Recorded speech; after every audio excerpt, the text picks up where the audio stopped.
कल का दिन अहम क्यों है? 5 जून का दिन अहम क्यों है, इसकी वजह मैं आपको बताता हूँ। वज़ीर-ए-आज़म शहबाज शरीफ जो है उसने अपोजिशन से रब्ता किया है और दावत दी है कि आप मेरे पास आएँ। वज़ीर-ए-आज़म शहबाज शरीफ ने अपोजिशन से रब्ता कर लिया है और अपोजिशन को मनाने की और समझाने की कोशिश कर रहे हैं। इमरान खान को पैट्रन इन चीफ का ओहदा क्यों दिया गया, इसकी भी वजह सामने आ चुकी है। सना यूसुफ के कत्ल के केस में अहम पेशरफ्त हुई और कातिल ने बड़े होशरुबा इंकशाफात किए हैं।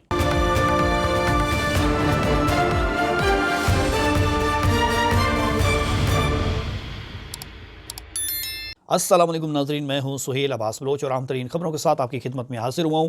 और आज की अहम तरीन खबरों में सबसे बड़ी खबर यह है कि कल का दिन बहुत अहम है। क्या इमरान खान रिहा होने जा रहे हैं? क्या इमरान खान की रिहाई का फरमाना लिखा जा चुका है? क्या इमरान खान ईद से पहले रिहा हो रहे हैं? अदालत से इमरान खान के लिए क्या खबरें हैं? लेकिन रिक्वेस्ट है, अभी तक आपने चैनल को सब्सक्राइब नहीं किया तो चैनल को सब्सक्राइब कर ले, वीडियो को शेयर कर ले, बेल आइकन का बटन भी प्रेस कर ले ताकि आइंदा आने वाली इन्फॉर्मेशन आप तक पहुंचती रहे। 5 जून को तोशाखाना 2 केस में सज़ा मुअत्तली की केस की समाअत होनी है। सज़ा मुअत्तली केस में इमरान खान और बुशरा बीबी दोनों की जो पटिशन है वो दायर कर दी गई और समाअत के लिए मुकर्रर है। इस्लामाबाद हाई कोर्ट के चीफ जस्टिस सरफराज डोगर साहब जो हैं वो इस केस की समाअत करेंगे और इस केस में इमरान खान की रिहाई के हवाले से बातचीत होगी। इस केस में इमरान खान को रिहा किया जाता है या नहीं किया जाता, इससे पहले जो अहम तरीन खबर मेरे पास आई वो मैं आपके साथ शेयर करूँगा कि जो सबका दौर हैं उसमें भी शहबाज शरीफ, नवाज़ शरीफ की जो ज़मानतें थी वो इसी तरह से लाहौर हाई कोर्ट से करवाई जाती थी और अब वही दौर चल पड़ा है और इमरान खान की रिहाई के लिए भी जो है वो ख़ास मैदान सजाया गया है। और अब इस्लामाबाद जो हाई कोर्ट है, इस्लामाबाद हाई कोर्ट जो है वो इमरान खान की रिहाई के हवाले से अहकामात जारी करेगा। ये समाअत का मुकर्रर होना ही इस बात की तस्दीक है कि इमरान खान की रिहाई के दिन करीब हैं। हो सकता है इस समाअत पर रिहाई ना हो, कल रिहाई ना हो सकता है कल ही रिहाई हो जाए, लेकिन ये हो सकता है या नहीं हो सकता ये तो हमारी सोच है। लेकिन जो ज़राए खबरें दे रहे हैं वो बड़ी अहम खबरें हैं। वो खबरें ये है कि इमरान खान ने रिहा होना है और इमरान खान की रिहाई के हवाले से तमाम तर इंतज़ामात मुकम्मल कर लिए गए हैं और इमरान खान की रिहाई के हवाले से इमरान खान के इर्द गिर्द के लोग क्यों डिनाई कर रहे हैं कि उनकी रिहाई नहीं हो रही। क्या उनको कोई इससे फ़ायदा हो रहा है? नहीं, बल्कि वो फ़ायदा इसलिए नहीं हो रहा कि जो बातें तय हो चुकी हैं उस पर लोगों की नज़र ना जाए या आवाम का वोट जो इमरान खान के साथ है वो डील के नाम पर जो है वो उससे दूर ना भाग जाए। ये सारी सूरत हाल में ये चीज़ें जो है वो अहम है। लेकिन इस जो तोशाखाना 2 केस की समाअत है इसमें अदालत से जो है वो बड़ी खबर की तवक्को की जा रही है और अहम खबर की तवक्को की जा रही है कि इमरान खान के खिलाफ जो तोशाखाना 2 केस में सज़ाएँ दी गई थी इमरान खान को और बुशरा बीबी को, इस केस के में बदनीति पर यह सज़ाएँ दी गई थी। ये पाकिस्तान तहरीक इंसाफ ने ऑलरेडी अपनी दरख्वास्त में लिखा हुआ है और जब ये समाअत शुरू होगी तो साफ ज़ाहिर है इस पर जवाब तलब किया जाएगा। नैब की जानिब से भी लीगल टीम जो है वो बना दी गई है और अब इमरान खान की रिहाई के हवाले से फ़ैसला होने को है और ये फ़ैसला इससे कबल होना है या बाद में होना है, इमरान खान ने इससे पहले रिहा होना है या बाद में होना है, ये भी लिखा जा चुका है। इमरान खान जो हैं वो अनकरीब रिहा होते हुए दिखाई दे रहे हैं और मैं ये आपको दावे से कह रहा हूँ कि जो इमरान खान की रिहाई है, इमरान खान की रिहाई से मुतल्लिक मामलात हैं उनको तय कर लिया गया है और इमरान खान जो है वो जल्द अडयाला जेल से बाहर होंगे। अब हो सकता है ईद अडयाला जेल में गुजारें और उसके बाद फिर बाद में जब ये समाअत हो तो फिर रिहा हों।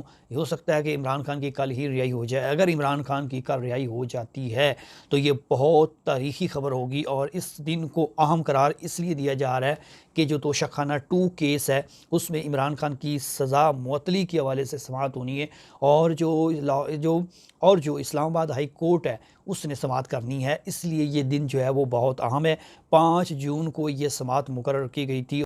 इस समाअत को लेकर पाकिस्तान तहरीक इंसाफ को भी यकीन है कि शायद इमरान खान जो हैं वो रिहा हो जाएँ। 5 जून के लिए ऑलरेडी जो हैं वो खबरें आ चुकी हैं, लेकिन जो हुकूमत के लोग हैं वो डिनाई कर रहे हैं और हुकूमत के लोग कह रहे हैं कि इमरान खान जो हैं वो रिहा नहीं होंगे। हुकूमत के लोग तो बार बार ये कह रहे हैं कि इमरान खान रिहा नहीं होंगे, लेकिन ये इस्लामाबाद हाई कोर्ट का फ़ैसला जो है वो अहम हो सकता है। दूसरी जो बड़ी खबर है वो ये है कि जो इलेक्शन कमीशन है वो रिटायर्ड हो चुके हैं और चीफ़ इलेक्शन कमिश्नर राजा सिकंदर सुल्तान जो हैं वो रिटायर्ड होने के बावजूद ओहदे पर अभी काम कर रहे हैं और अब हुकूमत को ये ख्याल आया है कि नया इलेक्शन कमीशन जो है वो तैनात किया जाए।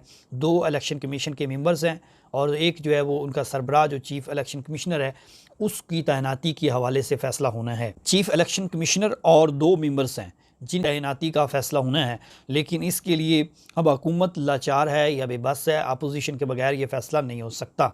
अपोजिशन को मनाए बगैर ये फ़ैसला तूल पकड़ सकता है। वज़ीर-ए-आज़म शहबाज शरीफ की जानिब से अपोजिशन लीडर जो उमर अयूब हैं उनको ख़त लिख दिया और ख़त में ये दावत दी है कि जो इलेक्शन कमीशन है वो रिटायर्ड हो चुकी है, उनकी मुद्दत जो है वो ख़त्म हो चुकी है, लिहाजा नया जो है वो इलेक्शन कमिश्नर जो है वो चीफ़ इलेक्शन कमिश्नर जो है उसको तैनात करना है।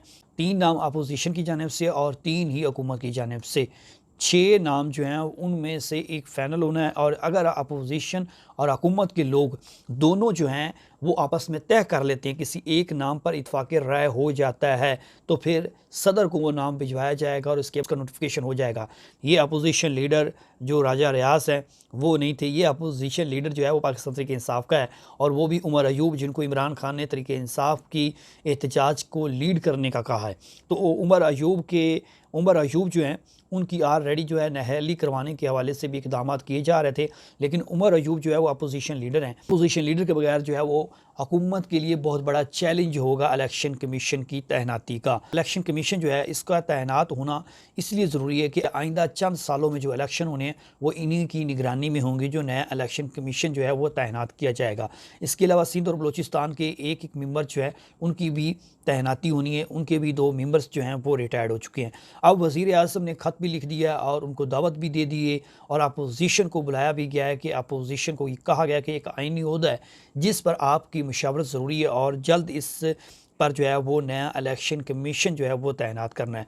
राजा सिकंदर सुल्तान जो है वो रिटायर्ड हो चुके हैं, लेकिन उसके बावजूद उस पर अपोजिशन की अभी भी तनकीद जारी है क्योंकि अभी वो ओहदे पर बहाल हैं और उनके बारे में बार बार अपोजिशन ये मुतालबा कर चुकी है कि जब ये रिटायर्ड हो चुके हैं तो ये इलेक्शन कमीशन में क्या कर रहे हैं। लेकिन क्योंकि उनको हुकूमत की जानिब से 26वीं आईनी तरमीम मंजूर की गई है तो उसके मुताबिक रिटायर्ड या मुद्दत मुलाजमत पूरी करने के बाद जब नया इलेक्शन कमीशन ओहदे पर तैनात नहीं होता उतनी देर तक जो मुद्दत जिसकी पूरी हुई है वो उस पर काम जारी रखेगा। अब इसका आइनी तरीका समझ लें कि इलेक्शन कमीशन जो है उसका इंतखाब कैसे होता है। अपोजिशन और हुकूमत के लोग मिलकर इसका इंतखाब करते हैं। वज़ीर-ए-आज़म और अपोजिशन दोनों के दरमियान जो है वो 3-3 नामों पर गौर होता है और उनमें से एक नाम सेलेक्ट होता है, वो नाम सदर को जाता है और फिर नोटिफिकेशन हो जाता है। लेकिन अगर अपोजिशन और वज़ीर-ए-आज़म के दरमियान मामला तय नहीं होते तो फिर पार्लिमानी कमेटी बनाई जाती है और पार्लिमानी कमेटी जो बनाई जाती है उसमें भी अपोजिशन और हुकूमत के बराबर के नुमाइंदे होते हैं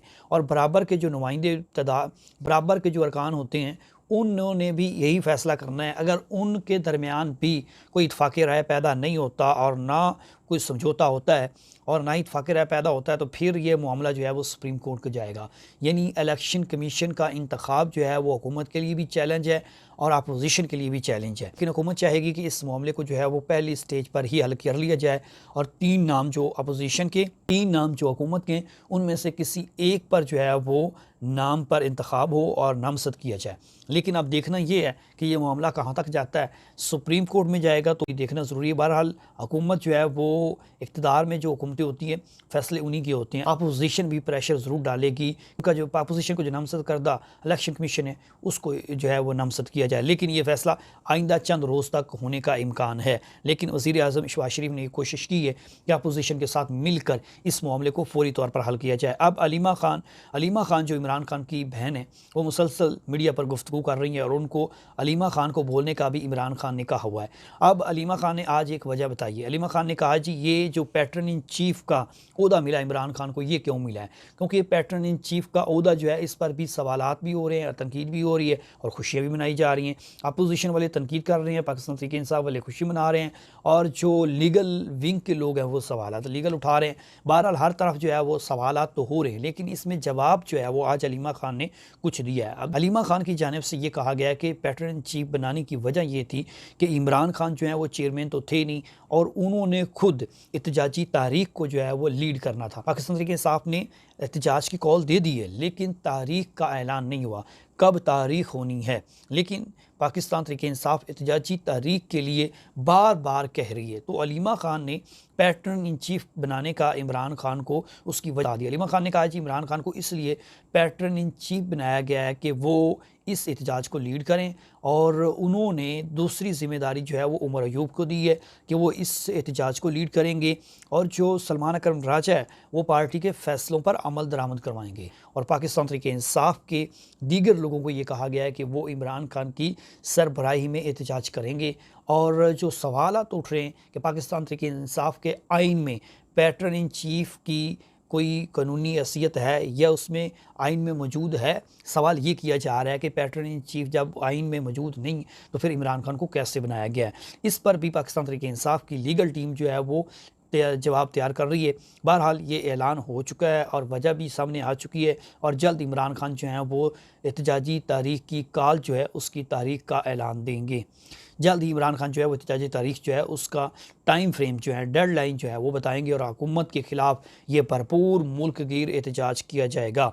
ये थी आम तरीन खबरें जो मैंने आपके साथ शेयर की है। नई खबरें नए वीडियो के साथ दोबारा मुलाकात होगी। अपना ख्याल रखिएगा। सुहेल बलोच को दीजिए इजाज़त। खुदा हाफिज़।